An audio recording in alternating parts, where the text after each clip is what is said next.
through all those years, PICARD has been consistently funding efforts to come up with better breeding lines of native chicken, native duck. Mo decide nga mo invest in these kinds of technologies. Okay, the more adapters, the more ma-secure ang ato ang food situation. So we don't have to keep on importing. Okay, we can be self-reliant in our food production. And of course, down the road, may improve ang nutrition sa mga kabataan, hindi lang kabataan, everybody else.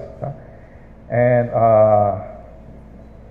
we will be more resilient as far as the pandemic is concerned.